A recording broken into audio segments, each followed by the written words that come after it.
So International Women's Day must have been like 5 days ago, a week ago. And in the last, literally in the last week, like since International Women's Day 2021, obviously by the time I'm recording, we've had this whole like Meghan Markle interview and all this chaos surrounding that, denying mental health, disapproving of the suicide talk, stuff like that. We've had this whole Sarah situation here in the UK, the whole rape case and victim blaming, and it's so much chaos on social media that I've seen over the last few days surrounding women in particular.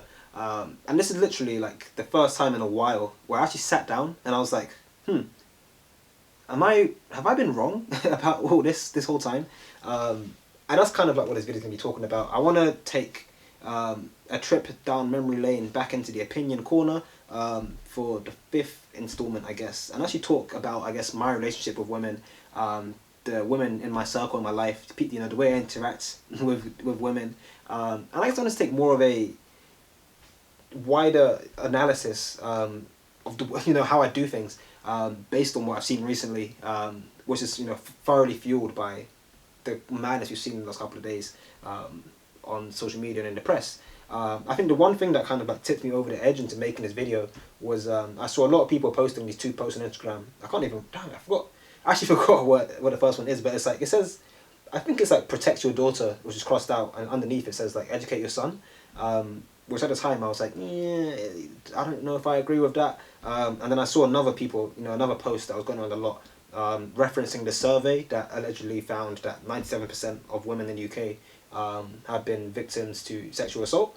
And even that, I saw that around, I'm like, yeah, how, is that really an actionable post that I can, how serious can I take this? How far was that investigation? Because you're basically just saying 97% is basically just everyone. 3 and 100 isn't a mathematically significant number. But yeah, I saw a lot going on, so I was like, you know what? Let me actually, since I've been thinking about it a lot, I've been trying to have conversations with my friends about it, but people are working all week, so I was like, you know what? I'll jack the camera up and start talking. I'll put on my favourite Young Goat hoodie. Shout out to Young Goat as well, actually. This is such a good hoodie. Very good quality.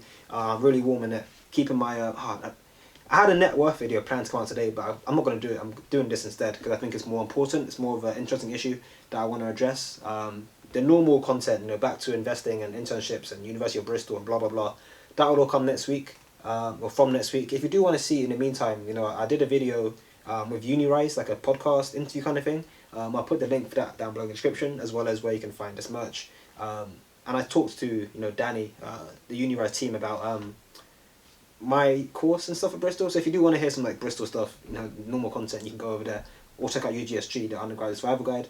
It's also down below in the comments description. But otherwise, yeah, let's get started with the actual important subject matter at hand here. So I think before I go into it in any real depth, I want to say, first of all, obviously I'm a cisgender straight male. My experiences and perspectives are all directly aligned with my experiences, my perspectives. I'm not talking to I'm not talking to anyone, I'm not talking about anyone, I'm not talking for anyone. Everything I say is for me only, and it exists in my opinion corner. If you take issue of what I say, or you want to discuss something, or if something that I say might not be right or wrong, whatever, if you have a point, an opinion, find your own corner down below in the comments. But otherwise, nothing that I say is educational. I have no points here, no agenda. It's just like, I'm kind of going to be rambling for like half an hour or so on my relationship with women, based on what I've seen in the news recently. And yeah, if you are a woman watching this, I wouldn't, I'm not talking to you. I'm not talking about, I'm technically talking about women in some capacity, but this isn't for my female viewers. It's literally I just wanted to talk and see what I can come up with. So that's what I've got. I have a very loose set of notes here, but I mostly just want to Google things as I talk, because I feel like I'm going to say things that I might not understand the meaning of. So I want to be sure. But yeah, otherwise let's get it. As some sort of basis for comparison. Obviously, I'm not a woman. I can't empathize directly with that experience, but I can indirectly for one. And I thought what I'm going to do is try and compare, try and compare some of these circumstances to things that I might end up going through. That I might, or probably eventually potentially already have gone through, but in a different context, of course. Obviously, it'll be a very surface level analysis, and it'll be more about what are the emotional responses, and I'm kind of comparing that, because I've got no other way really of getting it, but I'm gonna try my best anyway. And yeah, we'll see where this goes. The one thing, the best comparison I can think of as a black man was like, when we say, F the police, we don't like cops. Obviously, we don't mean every police officer is bad. We understand that there are some good police out there, but the problem is that either there's not enough of these guys to be making a sizable impact, or these guys just aren't doing enough to make themselves known. And I think that same ideation, that same idea, is kind of the way that I think women kind of look at men at these days. Like people say men are trash, blah blah blah. I feel like most rational people know that women don't literally mean all men are trash when they say that. But it does come down to, like, if you are a guy and you don't believe yourself to be trash, what are you doing enough? How are you allowing other trash guys to exist around you? What are you doing to ensure that your morals and your values are consistent throughout your inner circles and your outer circles and people around you as well, instead of just you yourself in here? And also, on the topic of victim blaming, I thought of another comparison I could think of as a black person. A black comparison here is like, I can imagine, again. I want to reiterate, I'm not talking to women specifically. I'm not talking to anyone. I'm just saying, I'm just rambling, right? But you often hear like the whole victim blaming debate when it comes to like sexual assault or rape or these like ridiculous, horrible situations. And you always hear like, oh, you should have just worn different clothes, or not gone out at night, not been drunk, not been alone, blah blah blah. And I think when you extract, I guess the surface value. Now, what actually is going on here? Why are these things actually deemed as wrong? You shouldn't be doing that. And the reasoning is, if you're wearing revealing clothes, obviously you're going to. Well, let me not relate it directly to that. But if you're doing something eye catching, something that's going to draw attention, obviously the more eye catching you are, the more eyes you're going to catch. Of course. If you're, when it comes to, being drunk or something, or whatever like that, or, if you're potentially, in a person that could be in a position of victimization, I guess, you're prone to attacks. Obviously the last thing you want to do is put yourself in a position where you can't respond as quickly as you'd like to, you can't react as quickly as you'd like to. When it comes to like being out at night or by yourself, what that means is like you're allowing people that are opportunistic, to capitalize. Because if anyone's doing any unjust conflict, and if someone wants to start unjust conflict, and what I mean by that, obviously is like something that the general public won't agree with, hence the unjust. If it was a just conflict, no one would really care. You can just fight in public and no one's going to say anything if it's just. If it's unjust, it's like, as an attacker, it's unjust, people are going to disagree with me. I'm going to have a hard time doing what I want to do because people are going to disagree with my approach. So if you're alone, if you're an attacker, you want to do something unjust, you're going to try and do it when there's no one around, where you can't be caught. So again, going out at night, that's an example of like allowing an opportunistic idiot basically to be an idiot. So that's kind of the surface level. Those are the traits as to why those things are deemed as bad. So like, how can I apply this to myself? I know as a black person, I'm likely to be pulled over by police. The best thing I can do to not be pulled over is like drive a bad car, not go through nice areas, be in a car full of white people that are likely to not get in trouble. But I'm not going to do that. Like if I was, in the next couple of years when I get my first Tesla, when I'm driving around Kensington, Chelsea, and I get stopped and I go to my mum and say, Mum, I was stopped by police. If she dares tell me like, oh, why are you driving a nice car in a nice area? You should know better. Like, get the heck out of here, man. Like, that's the last thing I want to hear. And obviously that's a very trivial example. Like, if someone told me as a black person, yes, from now on, just to avoid police brutality, just drive crappy cars in crappy areas, you'll be okay. Hell no, man. Like, I know the risks. I know what's likely to happen. If I drive a nice car, I've been stopped in a 1 litre Toyota Aygo. Of course, if I pull up in a £150,000 Tesla Model S Plaid Plus edition, like I'm gonna run into some issues. I get that, but that's not gonna stop me from buying a Tesla and living my best life because that's what I want to do, right? And yes, even though it's a trivial example, that is, there are several similarities there between when it comes to women, wanting to go out and enjoy themselves and have a nice night at a club. Like, how dare you say, oh, you should have been doing something different? Like, people know the game. We understand how life works. We understand that if you do, every action has a consequence. If you do certain things, if I walk outside with a PS5 in my hand, I'm probably gonna get robbed. Women know, if they walk outside, with no clothes on at late night hours in a pitch black alleyway, there's going to be a slightly higher chance that they're going to run into a negative situation. But that doesn't mean that they shouldn't. I mean, you can always argue that there is a line between like actions versus consequences and victim blaming. Like to some degree, you do have to take some responsibility. If I'm going to walk around with a PS5, I'm going to know that's obviously a bad thing to do, but that's obviously a stupid, a very silly, trivial example. You can't really expect every single woman in the world to just not live their life based on the fear that some guy's going to do some dumb crap. Like at some point, you have to actually say, no, hold on.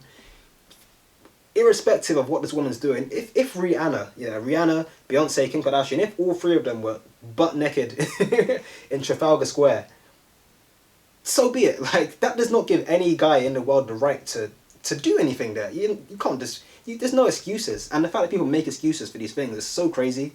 Irrespective of what the circumstances. Oh, it was late at night. You're wearing this. Like so, all right. And based on the same example I just gave as well, it's like I'm driving a Tesla. You ain't got to stop me for that. Like I'm not gonna not drive a nice car. I'm not gonna not live my best life because of idiot police officers. The same way as I don't expect women to not live their best life because of idiot men. And to be fair, I've never really been a victim blamer person. I've always kind of sympathised with that. But it's interesting to see that, to think about it from my own perspective. And now I definitely see how just really annoying it is. Like one thing that I've learned today by having conversations about that is I've actually written it down somewhere briefly here, but it's like it's important to remember that not even just me as an I'm, like basically every man in the world, most men, we're all learning this. We're all seeing it for the first time. We don't really know what's going on. We might hear it in the news. You might hear maybe someone we know has talked about it or has been through it, but we're learning about that through their experience. What we don't realize is that these are fringe cases, right? When you're talking about Sarah, who was like kidnapped and raped, that's a fringe case. It doesn't really happen often.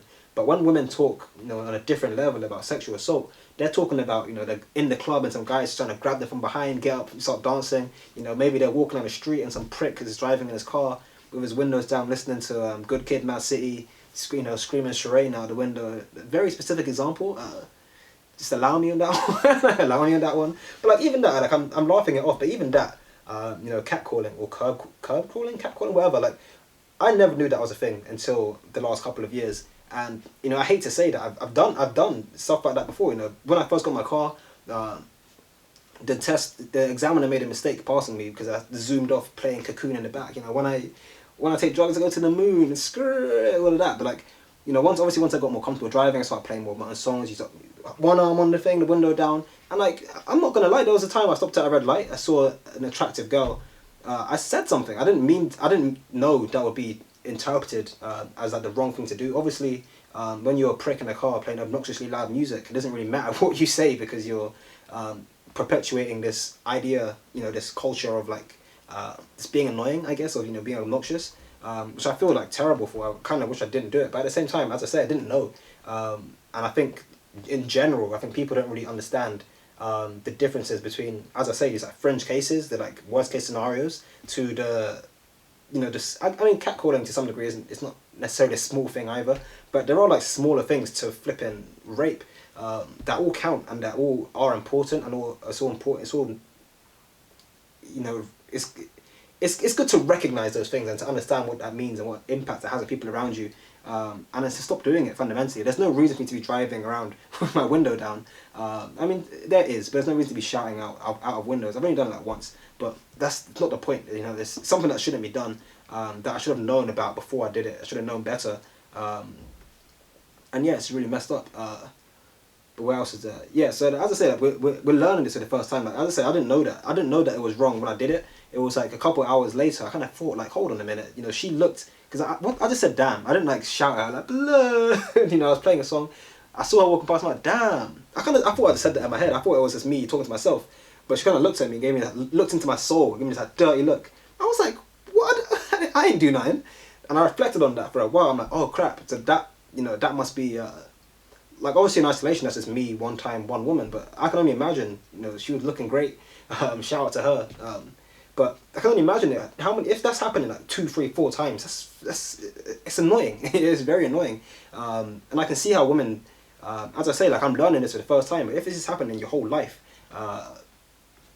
it's a different playing field here. Like it's a different playing field here.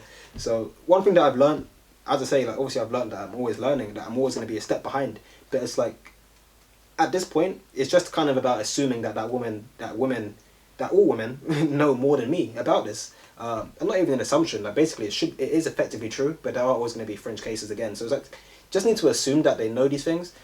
It's not valuable for me to say, oh, but what, you should have been wearing more clothes, because that doesn't, like, they know, they understand the game, they know how things work. But the problem isn't that they were doing what they were doing, because yes, you can say they took on the risk, on the risk, but there shouldn't be a risk. There shouldn't be a problem for doing that. I shouldn't be stopped for driving a nice car just as much as a woman shouldn't be felt, forced to feel a certain way because of what she's wearing.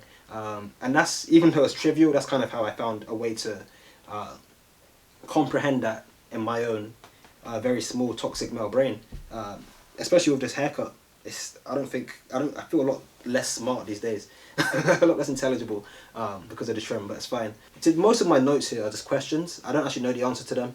I kind of thought before I started this video I'd just like reel off all these questions and see what people think, but I'm going to try and constantly answer them to myself as I'm going through it. So the next question that I have here is like, what exactly is sexual assault, and why haven't we been taught about it? And the problem is, if I Google it now, what counts as sexual assault, you basically get, what is it? So it says, to be fair, there's actually a lot of stuff here. There's actually a real lot of stuff, which is kind of part of the problem as well, I guess. Anything that is addressed by an umbrella term, like blanket rules, will always, you're always going to have some sort of issue here, like, because there's going to be some degree of subjectivity, and it's overly quite vague. But this is like any sexual contact or behavior without explicit consent, which is a massive. I mean, sexual contact is quite objective. It's like obviously touching sexual organs on the human body, but like, what do you determine as, how do you quantify, maybe not quantify, but how do you like give an absolute for what sexual behavior is? Is a wink, that can be interpreted as a sexual advance? Does that count sexual assault? If you're in the club, you're trying to like dance with a girl, if I'm trying to like catch a wine in a club, would that count? Does that count? Maybe someone's got to come out and say like, yes, no, what you can and can't do. But until we actually have a consensus of what's right and what's wrong, it's going to be very, very difficult to do what's right, because I don't know what right is. As I said a minute ago, like, I didn't know what I was doing was wrong when I said damn out the window. But it is very messed up, and I can understand, again, if in isolation maybe it's not that bad, but if this is happening once, twice, 3, 4 times a day, a week, whatever, it's very frustrating. And I can understand the frustration. I sympathize and I empathize with all the women in my life that have been through this sort of stuff. When you see these numbers that say 97%, on my first observation, I was like, it seems a bit extreme. Like, are you seriously telling me that 97% of women have been like raped or something? But then the fact of the matter is, like, sexual assault and rape are two distinctly different things. And even though I feel like everyone knows that, it didn't really click to me until like today as well, talking about it with people, because it's like, you can be, to some degree assaulted, and a lot of people, as I say, like, catcalling doesn't seem like much, but it is a real thing that does count. That is a statistic, and it's something that needs to be, I guess, addressed. I have a lot of questions regarding like the survey itself. Like, I wanted to read it before I started this video so I can see like how objective it was versus how subjective, or was it like anecdotal evidence? Is there really a way they could like measure intent? Or does intent even really matter? Like, if you're doing something that's wrong, but you don't know that you're doing the wrong thing, like in my case, does that count? I guess in my case it does count, but you have to argue like at what point is it classified as like assault, or just someone making a mistake, having the wrong intent? What can men do to make women feel more safe? Because fundamentally, it's not 97%. As I said before, 3% haven't said no. That's not really mathematically significant. They said they reviewed like 1,000 people, surveyed 1,000 people, or over 1,000 people between like 18 and 24, and 97% said they'd been victims of sexual assault. Like, that's effectively everyone, as far as I'm concerned. I'm going to have to assume that's a microcosm for the whole of the UK. And from now on, I'm gonna be thinking like, shit, like, damn, a lot of the women that I talk to, if not all of them, have probably had at least one circumstance of just being made to feel uncomfortable around men. But what can I do to make you feel more safe in that circumstance? How can we get more data I've got here on the rapists themselves? Like, this is more of a not a dumb point, but it's kind of a dumb point. I was thinking like, why do men do these things, and how can we stop that? And I was thinking like, is there a correlation between, I don't know, maybe 4 and 5 male rapists are unemployed, so maybe we've got to have a conversation about employment, or like maybe all the guys that do this are like 37 years old, so maybe we've got to just lock guys up for a year, kind of like put them out of sight for a bit. Like, I don't know. I'd like to see more about the guys themselves, because this is a male issue fundamentally, and saying that all these women have been sexually assaulted isn't meaningful. Like, it's significant, don't get me wrong, it taught me a lot, but what can I do with that information? You know, how is this an actionable statistic? Where can I take it? What can I do with that? And that's kind of where I was thinking about what the men have done, and how can we analyze those guys instead. Because as I said, if you know exactly, like, if there's a pattern that 37-year-old men do these things, then you can act on that, you can do something with that. And I'd like to see more statistics that point us in a direction that can help us solve this issue, as opposed to just saying that the issue exists. And that's kind of that. Like, these are all, again, questions that I said I had that I wrote down for this video. There's a bunch more that I'm trying to think about how I can approach it. But again, as I say, I don't know. I'm not very woke on this issue. I'm trying to avoid pushing my opinion in a certain direction, because I don't have a basis here or a foundation. I'm completely open to new ideas and interpretations and opinions. So I am, again, fundamentally just mostly asking questions, but it's like, what do we do, man? What do we do? When I first saw the number, when I first saw that post online, 97% of women, whatever, I thought it was dumb. I still kind of do think this, the title, the headline was dumb. I don't like the way they communicated that, whoever did the survey. But what I found the most interesting, that I think I mentioned, if not now, then maybe like in my head, but they said they surveyed over 1,000 18 to 24-year-olds, and everything else about that kind of went over my head, apart from the 18 to 24, because it's like, if you're telling me you spoke to, let's just say 1,000 for argument's sake, they spoke to 1,000 18 to 24-year-olds, let's just assume that it was a perfectly well managed survey. They went like one person everywhere around the country, and it's well balanced, accounts for different races and stuff like that. So let's assume it's perfectly perfectly well done survey that can be taken out as a microcosm. 97% of that's 970 women, right? Aged 18 to 24, that said they've been sexually assaulted. 97%, they're not even 24 years old. Most of these guys have been, the oldest woman that would have been interviewed or surveyed was 24 years old. And that's already, basically all of them have been through like some of this messed up stuff in their life. Obviously, as I say, it's not all fringe cases, it's not all going to be worst case scenario, but maybe it's like you're sitting on a bus and some guy's just like staring at you, making noises, or maybe you're just walking home and someone walks past you and like touches your butt or something.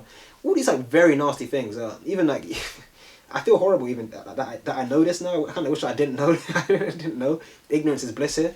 But at the same time, you learn from it, and it's like, as I say, people driving past, making noises, being dumb. You're 18 years old and you've already been through. You can argue a catcall isn't. You can argue it's not much. I don't think I have a basis, or I'm not in a position to make that claim. I don't know what it feels like, but the fact of the matter is, like, my little sister's 4, 5 years old. I can only imagine in the next 13 years, like, what can I do, man? What can I do? Because I feel like I always want things to be better. I always look at the world like, I want my kids to go through a better life. I want my little siblings to go through a better life than what I've been through, than what the past have been through. But this is something that I don't even know what to do. I don't even know how to internalize this. It's just really bad. It's just really mad. And this is I think this is the first time I've actually taken a stance that's against what I think I would usually take. Usually I would kind of be like, it's kind of dumb. I don't buy it. I believed it. I still don't really believe in that educate your son versus protect your daughter thing.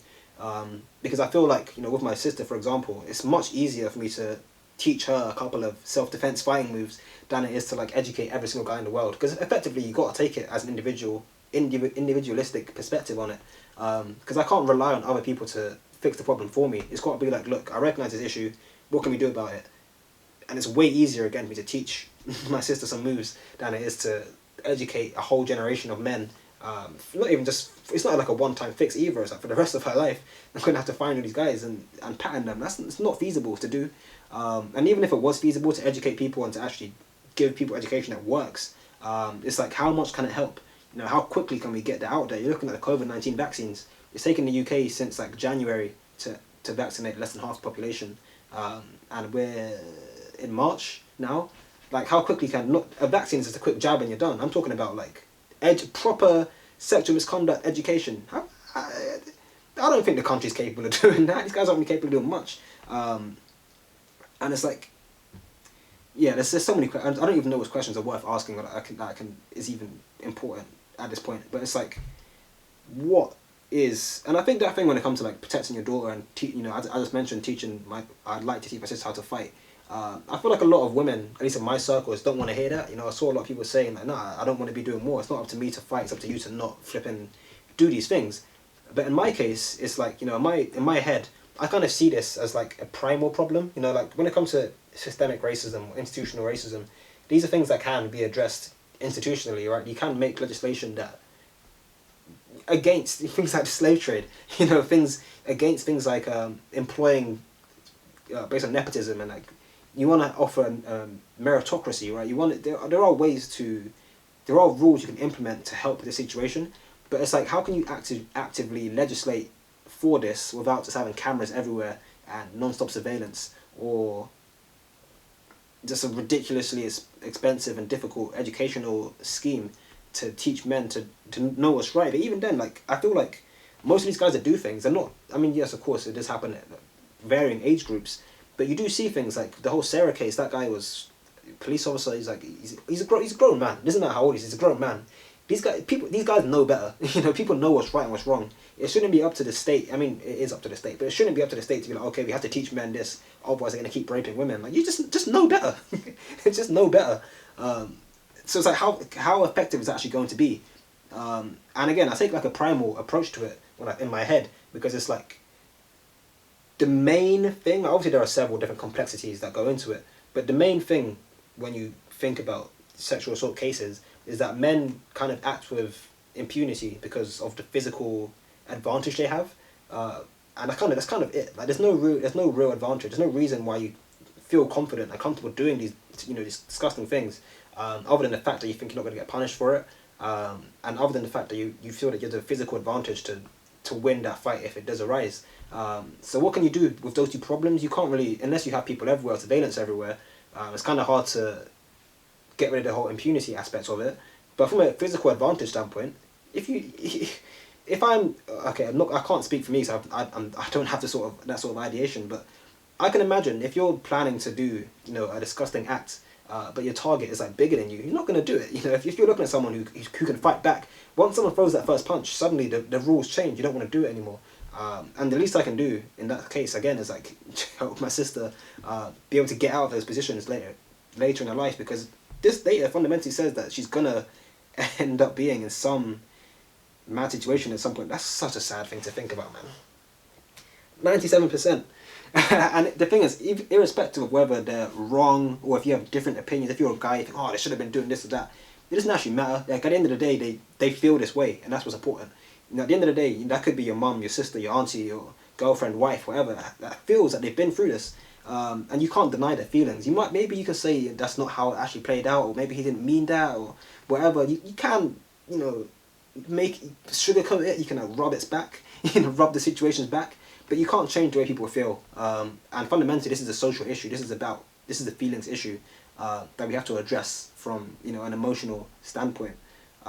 Which is kind of why I think it's interesting to think about how you can legislate against it, because there's no real way to legislate against primal issues where it's like if someone's got a physical advantage, they're almost going to take physical advantage of you. That's kind of how humans, we are quite evil. We are capable of quite bad things. So it's like a constant balancing act of thinking about how can you actually help.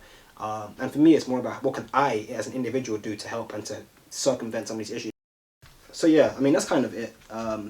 The camera died. It didn't die. Like, it reached a 30-minute limit, so I had to reset it. But that's basically what I've got to say. The last few questions I do have here is like, men aren't affected, so shouldn't comment, question mark, question mark. That's something that I've seen a lot online, where whenever you see comments of like guys raising a question or a concern, they always quickly get shut down by women, where it's like, oh, you're a man, you can't relate, you don't understand, you don't this. And I get it to a degree. Like, obviously, you know, even me myself, I'm taking like a backseat approach here. I'm not trying to say this is what you should do, but it's just because I'm not directly affected by it doesn't mean that I'm not. Just because I'm not a direct victim of these things doesn't mean that I'm not affected by it. As I say, I think about my mum, think about my auntie, my sister, my potential daughters in the future. Like I think about this, and it's me. It's up to me as an individual to think of ways to protect them. Maybe not my mum. That's kind of, you'd argue it's my dad's job. She's older than me. I can still protect my mum. Obviously, as family, but like my sister is 5 years old, 4 or 5 years old. She can't defend herself. It's up to me to up to our family and people around her, I guess. Not literally just me, but there is some sort of responsibility I have. It's just having an effect on me. Understanding this, it's a human issue. It's not a woman issue. The same way like racism and Black Lives Matter is not a black people's issue. It's a human issue. It's a social issue that's got to be dealt with. This is another one. It's similar. It's exactly the same. It's a social issue. I wouldn't argue it's a human rights thing. I do feel like racism in many ways is a human rights issue. Like police killing black people is kind of like a human rights issue. I don't think this is that extreme, but it still is very, very a big deal. It's got to be dealt with. And again, I'm not a woman, so I can't exactly relate. I'd have to speak to a black woman who can tell me what her thoughts are between the two distinct issues in society. But yeah, I don't know. Another question, I was like, why do people make excuses for rape? I kind of touched on that throughout the video anyway. But I think it is a bit subjective. Like, I think consent is not as objective as it should be. And I understand people see like, some women or even men who can also be sexually assaulted don't always find it easy saying no to things. People like to be ambiguous, and that's a bit annoying. It makes it difficult to legislate against. But it's like, fundamentally, if someone does something messed up, there should never be an excuse. Maybe you can try and understand why they did it, but that's not the same as making an excuse for someone, which I think is crazy. Like, you should have been wearing something different. Like, shut up. It doesn't matter what they did. As I said earlier, it could be Nicki Minaj, Beyonce, Kim Kardashian. It could be all the finest women in the world just laying there in Trafalgar Square, just in the middle of the road. That still doesn't give you an excuse to do anything to them. Just like, let bygones be bygones. Go about your day. That's up to men for not being able to control their sexual urges or whatever. That's a male issue. So it's like, I don't understand how you can make an excuse for it, but I do kind of want to know why people make excuses for it. I do talk about like rape, sexual assault and rape being like human issues, because I feel like it's, as I say, people that have an advantage are always going to take that advantage, and it's kind of up to us to address the physical advantage, at least in my opinion, and how much education can help. But yeah, that's fundamentally it. Actually, the last thing that I wanted to mention, which I just lost here. No, I found it. It's like, I was talking to someone about it, one of my friends, and she was saying like, she doesn't want to, she said she took offense to me suggesting that she's learned to fight because it's more significant. Women have always been told to like dress a certain way, don't go outside at night, always be with a friend, this, that, the other. You've always been told to do things. But in my head, it's like, what you're being told to do is like ignoring the issue. I can't think of a nice way to put it, but these are like ignorance methods. Ignorance methods. But these are methods in which you can ignore the issue and forget about it. Just don't wear that, it'll be okay. Just don't go at a certain time. But that's not addressing the issue, it's just ignoring it. It's just sweeping under the rug and trying to like circumvent it, like beat around the bush. But the issue itself is that guys are doing this dumb crap, making disgusting sexual acts. And that's what you've got to fix. So I kind of wrote down like, at what point, to some degree, it's about unlearning those methods. It's not, stop thinking about what you wear, where you go. Obviously, you've got to be within the rights of the law. You can't just like go out with no clothes on. And obviously, to some degree, again, you do have to take some level of responsibility. Like, you can't just walk around a dodgy alleyway and be like, oh, I should be able to walk here and not have anything. Like, actions do have consequences. Again, everyone knows that. I'm not trying to tell women that they don't know that, because obviously they've been through it an infinite number of times. So they know, everyone knows what I'm saying. But it's like, there is a degree of responsibility that should be taken. Obviously, don't take unnecessary risks, but it shouldn't be deemed as risky to wear a nice dress. You know what I mean? And I think it's about time that we stop teaching women to not do these things.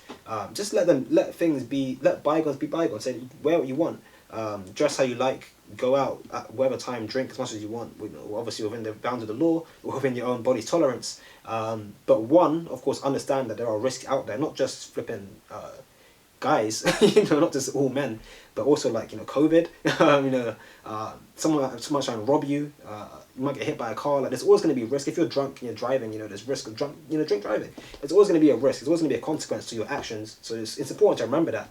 But what's more important is to not try and legislate. Like, we can't legislate women. You can't tell a woman don't go out past 10 or this will happen. Like, just instead of doing that, this is just my take again. I'm not telling them to do it. This isn't educational. It's just my take. But instead of, like, I'm not going to tell my sister to not do certain things. Instead, I'm going to say, look, if someone grabs you, give them a quick elbow, you know what I mean? Down, B-A, uppercut. I'm just going to tell her some cheat codes. She's got a Nintendo Switch. We're going to be playing a lot of Smash these next few years. Shout out to Sephiroth. But yeah, that's basically it. I can see my camera's dying, so that's it. That's it. I do kind of want to talk more about this, but I don't really know what else to say. And I'm reluctant to do too much, in a sense that, again, I'm not a woman. I don't understand the complexities of these issues. It's not really my place to talk or to try and educate or anything like that. This is literally just me rambling. So yeah, don't forget about everything that I said. This is just my thoughts and perspectives. Do with it this conversation with you will, but don't see it as information or education or anything. It's just me rambling. But yeah, I'm genuinely deeply sorry to, like, basically all the women in my life, because I feel like I've done at least one dumb thing to at least everyone. I maintained what I said in the last few Opinion Corner videos. I've never done anything maliciously. It's always been, I always thought I was funny. I never realised that I was being negative, so I apologise for my misunderstanding, and I wish I could make all these things better. I understand that I probably can't in most cases, but yeah, I don't know. I don't know. If anyone wants to, if any of my close personal friends is watching this and you think I've messed you up in some way, let's have a conversation. we'll deal with that on a case by case individual circumstance. But other than that, yeah, it's been good. I will eventually bring back more OC, Opinion Corner videos in the future. Next time without this hat, but that will come whenever I get bothered to do things like this again. As of right now, I hope you guys have enjoyed. It'll be back to the regular content from tomorrow. From this week, hopefully Wednesday, I'll put out my portfolio net worth review video, whatever. But other than that, hope you guys have enjoyed it. Hit me up in the comments below. All the links to my Twitter, Instagram, LinkedIn, all down below in the description. I'm also going to put, of course, the Young Goat, and some other things that was on my mind that I kind of forgot about earlier from the beginning of the video. That will be in the description down below. And yeah, like it, share it, buy the merch. See you in a bit. Peace.